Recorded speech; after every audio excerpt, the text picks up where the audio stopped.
as nossas Bíblias mais uma vez no texto lido, foi Evangelho de João, capítulo de número 16. Evangelho de João, o versículo de número 21, que diz assim: a mulher, quando está para dar à luz, fica triste, porque chegou a sua hora. Mas depois de nascida a criança, já não se lembra da aflição pela alegria de ter trazido alguém ao mundo.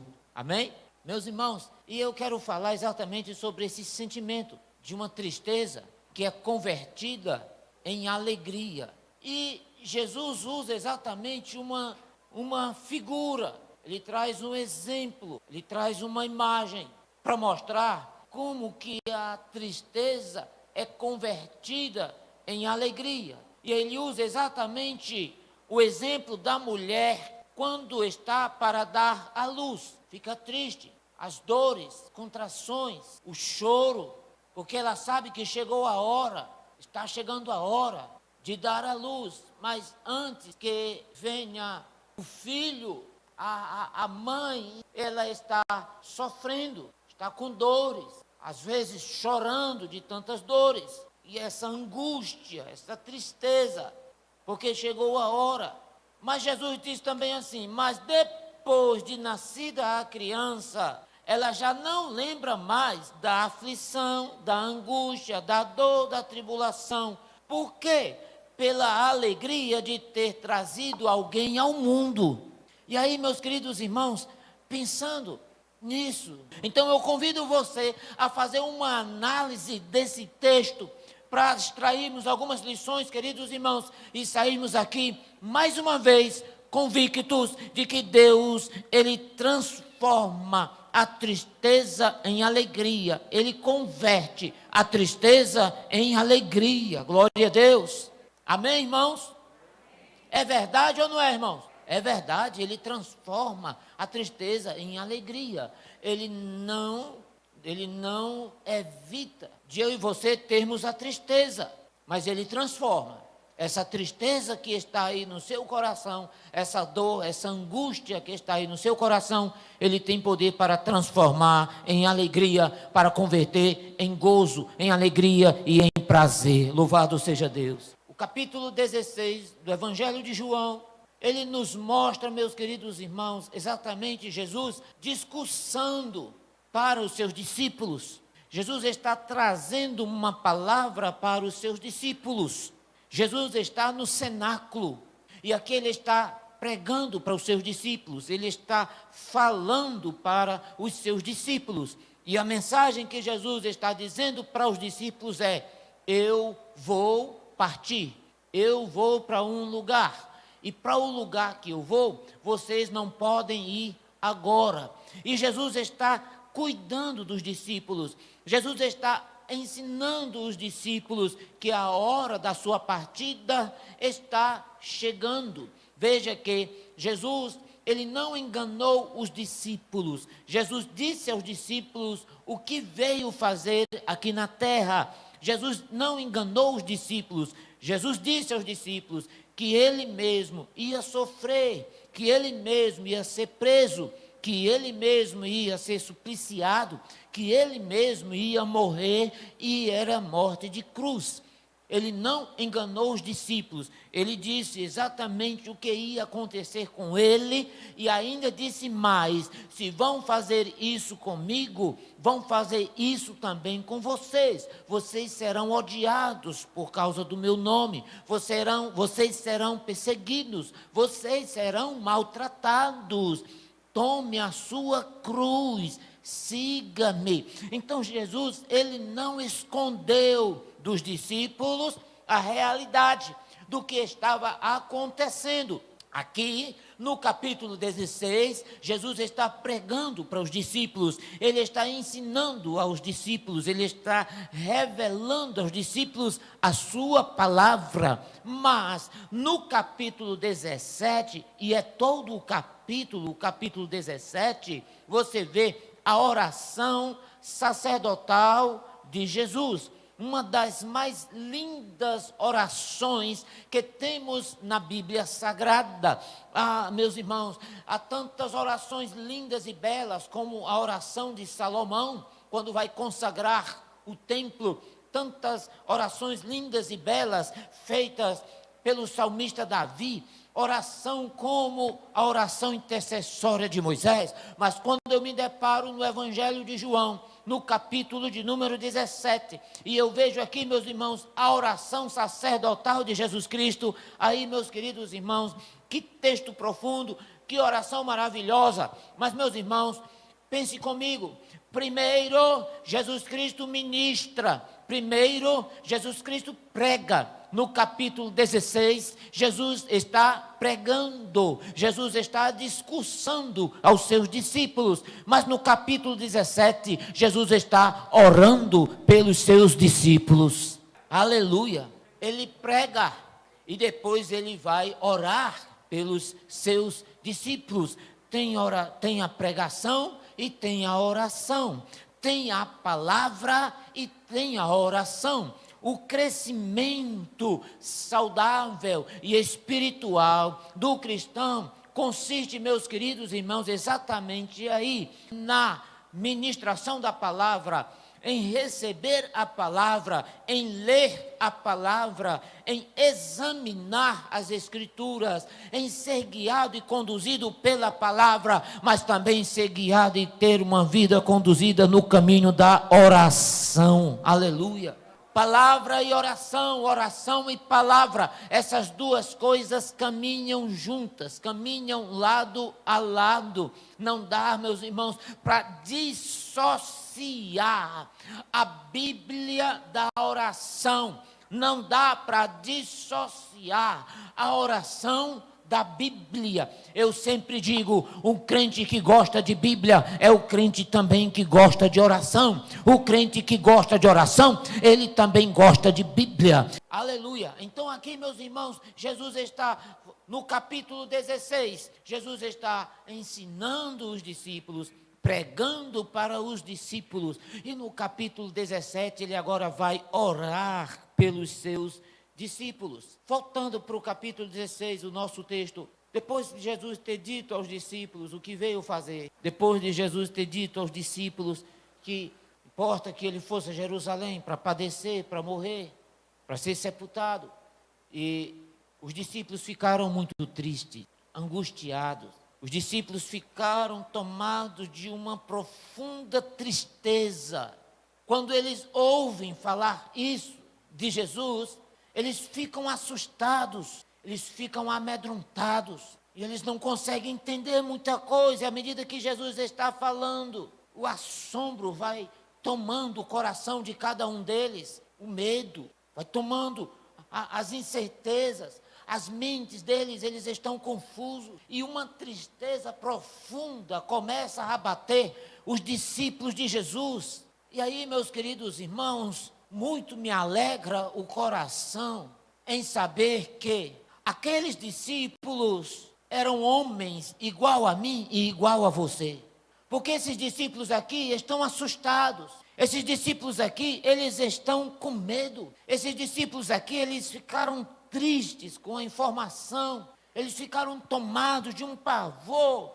Eles estavam confusos e profundamente entristecidos ao saber do próprio Mestre, do que ia acontecer até o Calvário. Mas, meu irmão, sabe o que me alegra? O que me alegra é saber que foram exatamente essas pessoas aqui, que estavam confusas, profundamente tristes, angustiados, inquietos, confusos, foram exatamente esses aqui que Jesus usou na sua obra.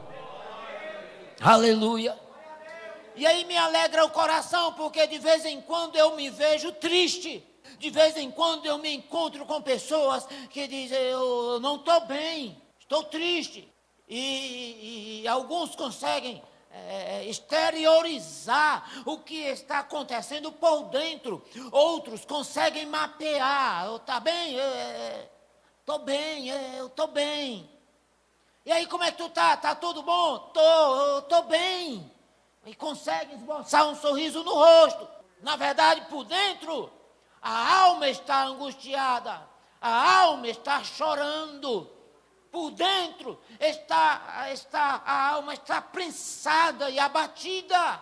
E aí, meus queridos irmãos, deixa eu dizer uma coisa, eu acho isso maravilhoso, meus queridos irmãos, é saber que são pessoas como eu e você, e os discípulos que eram seres humanos, assim como eu e você, são esse tipo de pessoas que Deus ainda usa. Está triste, mas somos instrumentos do Senhor. Às vezes confusos, mas somos instrumentos do Senhor. E deixa eu lhe dizer mais, o Senhor entende perfeitamente, e Ele sabe que nós somos humanos. Aleluia. Meus queridos irmãos, um dos temas que mais aparece nesse texto aqui é exatamente a alegria. Jesus, quando conta toda essa narrativa para eles, Jesus percebeu que eles ficaram tristes. Mas o texto, meus irmãos, jorra alegria. E quando eu estava meditando aqui, eu me lembro exatamente de alguns sermões que eu preguei aqui em Filipenses, quando Paulo fala exatamente da alegria em conhecer aqueles irmãos. Quando Paulo lembrava da igreja de Filipenses, Paulo lembrava com muita alegria na alma, por conhecer, por saber que lá em Filipos tem uma igreja forte, fundamentada na rocha, que é Cristo Jesus, o Senhor. E aí, meus queridos irmãos, veja quantas vezes, e aí eu fiquei anotando, sabe, como esse texto é rico na palavra de alegria, porque a mensagem no texto é alegria. E veja que Jesus disse assim, por exemplo, lá no versículo 20, em verdade vos digo que vocês vão chorar e se lamentar, mas o mundo se alegrará. O mundo está se alegrando. Vocês ficarão tristes, mas a tristeza de vocês se transformará em alegria. Opa, aí começa a mudar, porque hoje o mundo está se alegrando e nós estamos tristes, mas haverá um dia que a página da história vai mudar, o mundo vai se entristecer e nós receberemos alegria verdadeira. Aleluia! Aí vem o versículo 21, que eu peguei como base, ao saber da notícia da nossa irmã, que está para dar à luz. A mulher, quando está para dar à luz, ela entra no hospital rindo, achando graça, Ela entra com dores, angústia, chorando às vezes em gritos. E ela fica triste porque chegou a hora de dar à luz das dores, das contrações, a angústia. Mas aí, meus irmãos, depois de nascida a criança, ela nem lembra mais da luta, da dor, da aflição, da angústia. Sabe por quê? Porque o menino nasceu e aí a tristeza deu lugar à alegria. A tristeza foi convertida em alegria. Deus não tira a dor, mas Ele transforma a dor em alegria. Ele não tira a tristeza. Ele disse à mulher, com dores gerarás filhos. Ele não tira a dor, mas Ele tem poder de transformar essa dor em alegria, em transformar essa tristeza em riso. E é o que o Senhor Deus tem nessa noite para mim, para você, para o seu coração. Esboce um sorriso gostoso no seu rosto, sorria, aleluia. Você está sendo filmado, não é aqui, essas câmeras não, é o olho de Jeová que está filmando você, oh glória! Aí vem o verso 22, assim também agora vocês estão tristes. Jesus está dizendo para os discípulos, lembra que eu falei da narrativa, quando Jesus contou a história? Lembra? Aí Jesus percebeu, mas vocês agora estão tristes, mas eu os verei outra vez, oh glória, e o coração de vocês ficará cheio de alegria, e ninguém poderá tirar essa alegria de vocês, oh glória, aleluia. Eu sempre costumo dizer que se reúne aqui na Maraponga, na Francisco Glicério 395, o povo mais feliz do bairro da Maraponga, o povo mais feliz da cidade de Fortaleza, o povo mais feliz do estado do Ceará, o povo mais feliz do Brasil, o povo mais feliz da face da terra está aqui. O povo feliz não se encontra na mesa de um bar, o povo feliz não se encontra numa rodada de uma cerveja, o povo feliz não se encontra nas arenas de futebol, nem na frente de um Big Brother ou Big Besterol. O povo mais feliz da face da terra se encontra aqui, aqueles que hoje podem até chorar, mas o Senhor transforma a tristeza em alegria. Levanta a mão e glorifica. Ninguém pode tirar essa alegria que está em você. Aí eu me lembro agora, é por isso que Paulo diz assim, ó, alegrai-vos no Senhor. Outra vez eu digo, alegrai-vos no Senhor. Aleluia. Naquele dia vocês não perguntarão nada. Em verdade vos digo, se pedirem alguma coisa em meu nome, Ele, o Pai, lhe concederá. É no nome de Jesus. Até agora vocês não pediram nada. Peçam e receberão. Para quê, meu irmão? Para que a alegria de vocês seja completa. Voltando para cá, meus queridos irmãos, então aqui existe um princípio que a gente precisa compreender. E esse princípio é que a tristeza ela é substituída pela alegria. Deus não disse que você ia ficar isento de passar por tristezas nesse mundo. Ele não disse isso não, ele não garantiu isso não. No mundo vocês nunca vão ficar tristes. Ele disse isso não. Disse não. Ele não disse isso. Ele disse foi o contrário. Ele disse, no mundo vocês terão tristezas. No mundo vocês terão aflições. Mas tem de bom ânimo. Do latim, ânima, vida, alegria. Porque ele tem poder de converter, de transformar essa tristeza, essa aflição em alegria, em riso. Oh, glória! Então, meus queridos irmãos, voltando para o exemplo do bebê. O mesmo bebê que foi causa de tristeza, de dor, de angústia para a mãe, agora é motivo de alegria, de sorriso e de festa. Aleluia! Porque veio a luz e também deu alegria. Deu dor para a mamãe, mas agora deu alegria. A dor foi transformada em alegria. E esse é um princípio da vida cristã, que a dor, ela é transformada em alegria. Que a tristeza é transformada em riso. Que hoje você chora, mas amanhã haverá de sorrir. Aleluia. José, odiado pelos seus irmãos, perseguido pelos seus irmãos, caluniado pelos seus irmãos, lançado num calabouço pelos seus irmãos, vendido pelos seus irmãos, levado para uma prisão pelos seus irmãos, derrotado, humilhado, fracassado, mas Deus transformou essa derrota em vitória. Bendito seja o nome dele. Israel lá no Egito, humilhado, escravizado, presos, abatidos, angustiados, mas um dia Deus desceu, tirou eles do Egito, tira eles da tristeza, da dor, da angústia e coloca numa terra que emana leite e mel para eles sorrirem com um sorriso bem largo e espaçoso no rosto, porque Deus ele transforma a tristeza em alegria. Bendito seja o nome dele para sempre. Davi perseguido pelo rei Saul, como que procura um cão, um cachorro. Davi perseguido pelo rei e os seus soldados e os seus exércitos. Mas quanto mais Saul perseguia Davi, mais Davi se aproximava de Deus, a ponto de compor belos salmos que estão escritos aqui nas Sagradas Escrituras. E quanto mais Saul perseguia Davi, mais Davi sentia a alegria de Deus no seu coração, e a vitória Deus deu ao pequenino Davi. Deus transforma o choro em riso, o pranto em alegria. Você haverá de sorrir outra vez, minha irmã. Enxuga as lágrimas, engole o choro. Jesus está te falando nessa noite que Ele está contemplando as lágrimas que molham o teu rosto e ninguém vê, mas Ele sabe uma por uma. Ana chorava, angustiada, coração quebrado, estraçalhado, feito em pedaços. Tudo que ela queria, ter um filho.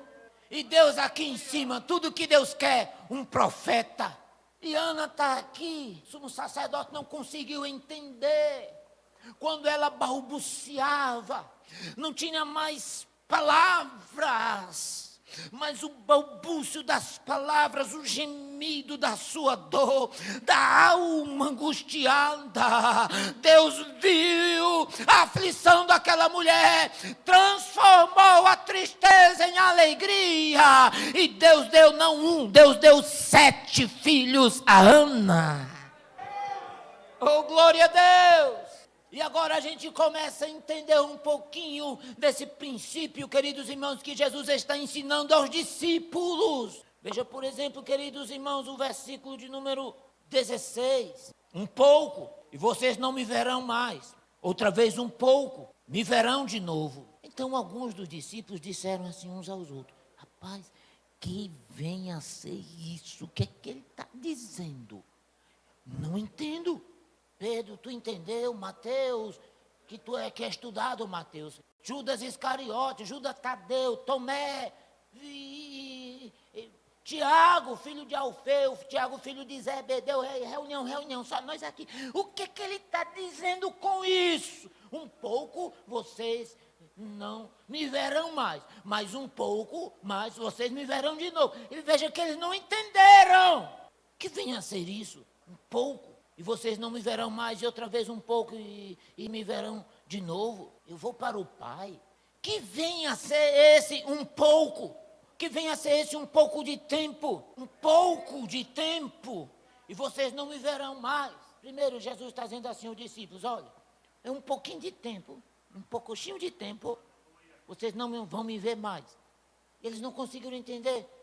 Jesus está dizendo isso para eles: olha, eu vou a Jerusalém, eu vou sofrer, eu vou morrer, eu vou ser sepultado, eu vou ressuscitar, vocês não vão me ver mais. Jesus está dizendo isso, vocês não me verão mais, e um pouco de tempo me verão de novo. Alguns discípulos, veja bem, escute, empresta aqui a sua cabecinha para você me entender. Os discípulos não viram mais Jesus. Quando ele ressuscitou, os discípulos voltaram a ver. Amém? Amém, irmãos? Entendeu? Um pouquinho de tempo, não me verão mais. Então, Jesus morreu, foi sepultado, eles não viram. Um pouquinho de tempo, vocês me verão de novo. Jesus ressuscitou, eles viram. Amém? Então, primeiro, o texto está falando da sua morte, do seu sepultamento. Eles não viriam mais. Como Jesus ressuscitou, viram outra vez. Vem comigo, porque nós estamos na superfície. Pega aí aquele instrumento de mergulho, pega oxigênio agora, porque nós vamos sair da superfície e nós vamos mergulhar um pouquinho mais. Vem comigo? Na revelação? Só se você suportar. Se você não suportar, se você não quiser, fica aí nessa superfície mesmo, que eu vou mergulhar um pouquinho mais na palavra. Tu vem comigo, amém? E aí, meu irmão, descobri uma coisa maravilhosa agora à tarde. O que é? Que o versículo de número 17 está ligado ao 10. Oh, glória a Deus. Rapaz, mas eu gosto de Jesus. Vamos lá, sério, Jesus é muito maravilhoso. Porque olha o que diz o versículo 10. Vamos pegar o 8. Quando ele vier, quem é? Está falando de quem? Do Espírito Santo. Vai convencer o mundo do pecado, da justiça e do juízo. Do pecado, porque eles não crerão em mim. Em Jesus. Da justiça, porque vou para o Pai. E vocês não me verão mais. Aqui, é aqui. E aí, meu irmão, o texto está falando exatamente, sabe o quê? Jesus está dizendo, ó, um pouco de tempo, vocês não me verão mais. Jesus, repete a cena, Jesus na cruz morre, é sepultado, ressuscita e vai para o Pai. Os discípulos não viram mais, os discípulos morreram. Vem a segunda, a terceira geração e veio toda a geração da igreja do Senhor. E aí, meus irmãos, Jesus disse, um pouquinho de tempo, um pouco de tempo, vocês me viram e não me verão mais. Mas um pouquinho de tempo, me verão de novo. Irmão, quem é espiritual já está entendendo o mistério de Jeová. Porque aqui traz amadurecimento espiritual para o crente. Aqueles que não viram Jesus, mas estão aguardando a sua volta por um pouco de tempo, como nos diz o texto, um pouco de tempo. E a igreja do Senhor está aguardando exatamente a sua volta. E é um pouquinho de tempo. Pedro diz que um dia para o Senhor é como 1000 anos. Se você computar para trás 1000 anos, nós vamos chegar em que época? 1000 e... Bora, soma. Para ser bom de Bíblia tem que saber de matemática. Nós estamos em 2022. Volta 1000 anos. 1022. O Brasil foi descoberto em que ano? 1500. O Brasil tinha sido nem descoberto. Para Deus, 1000 anos. Um dia. Está tudo aqui. Nós estamos em 2022. 1000 anos para frente. 3022, para Deus, é um dia, está tudo aqui. Um pouco de tempo vocês não me veem, mas um pouco de tempo me verão de novo. Ou seja, Jesus está voltando e é nesse pouquinho de tempo, glória! Aleluia! Meu irmão, não tardará. Nosso conceito de tempo muda, já viu? Nosso conceito de tempo, ele muda. De acordo com as circunstâncias. Uma mulher que está com dor de parto, 1 minuto é uma eternidade. É ou não é? É. Você está aqui na cadeira de um dentista. 5 minutos, meu irmão, é igual 5 semanas. Termina logo esse negócio. E aquele esmeril, e aquela broca, e aquela furadeira, aquela luz, e aquele negócio, e é uma eternidade. É ou não é, irmão? Agora, um dia, um passeio com sua família, é ligeiro demais. Quando você dá de conta, rapaz, mas já terminou. Porque o conceito de tempo para nós, ele vai mudando. Então é um pouquinho de tempo, Jesus disse, vocês não me verão mais. Mas um pouquinho de tempo, vocês vão me ver de novo. E aí os discípulos não entenderam o que Jesus estava falando. Não era apenas de que ele ia ressuscitar. Jesus estava falando de que ele ia voltar ao Pai, mas ele ia voltar para buscar a sua igreja, para vê-lo mais uma vez.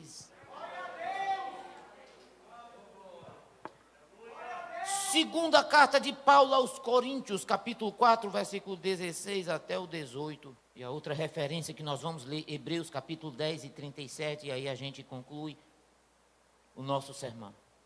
2 Coríntios, capítulo 4, versículo 16 até o 18, diz assim a palavra do Senhor. Por isso não desanimamos. Pelo contrário, mesmo que o nosso ser exterior se desgaste, o nosso ser interior se renova dia a dia. Aleluia! Glória a Deus. 17, versículo 17, diz-nos assim a palavra do Senhor. Porque a nossa leve, olha aí, irmãos, porque a nossa leve e momentânea tribulação, pastor, eu não aguento. É uma leve tribulação, viu?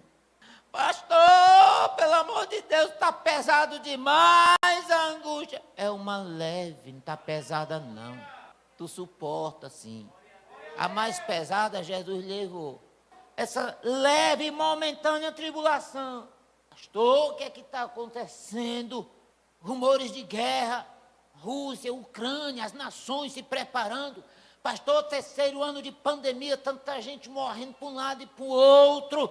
É uma leve e momentânea tribulação. Tem calma, porque essa tribulação produz para nós um eterno peso de glória. Acima de toda comparação, na medida em que não olhamos para as coisas que se veem. Oh, glória! Mas nós olhamos para as coisas que não se veem. Jesus disse, olhai para mim todos os termos da terra e sereis salvos. Elevo os meus olhos para os montes, diz o salmista, o meu socorro vem do Senhor, o Deus que fez os céus e a terra. Aleluia! Meus irmãos, olhemos para as coisas que não se veem, para as coisas espirituais, porque as coisas que se veem são temporais, mas as que não se veem são eternas. Aleluia! Hebreus capítulo 10 e versículo de número 37. Oh, louvado seja o nome santo do Senhor para sempre. Porque ainda dentro de um pouco de tempo, de um pouco de tempo, Jesus disse aos discípulos, um pouco de tempo vocês me veem, um pouco de tempo não me verão mais, e um pouco de tempo me verão depois. Hebreus está dizendo a mesma coisa, porque ainda dentro de um pouco de tempo, aquele que vem, virá, e não tardará. Oh, glória! Ah, meu irmão, se tem uma coisa que é certa, é que ele vem. E não vai tardar, não tardará, não vai tardar. Esse mundo não quer Jesus. Esse mundo hoje se alegra com uma alegria passageira. Esse mundo que se alegra com esta alegria passageira, persegue a igreja do Senhor, e a igreja do Senhor hoje sofrida, triste, porque não tem vez, e cada vez mais vai estar ficando difícil, mas haverá um dia que a igreja vai se alegrar com a alegria verdadeira, e o mundo vai sofrer uma tristeza, eternamente separados de Deus. O mundo vai chorar e a igreja vai se alegrar. Tudo vai mudar, a página da história vai virar e Deus virá uma vez para buscar o seu povo. Essa é a bendita esperança dos fiéis. Essa é a bendita esperança dos santos do Senhor, da igreja do Senhor. Não temos o nosso olhar nas coisas daqui, mas temos sim o nosso olhar em Jesus Cristo, nosso Senhor e Salvador, pastor e bispo das nossas almas. Se alegre no Senhor, sinta conforto e consolo da parte do Senhor, porque o choro, ele pode até durar, mas é só à noite. O dia vai raiar, trazendo com seus raios do sol, novas perspectivas, novas esperanças. Jesus Cristo disse, eu sou o sol da justiça. Guarde essa palavra aí no seu coração, na sua alma. Que Deus em Cristo nos abençoe rica e poderosamente. Amém?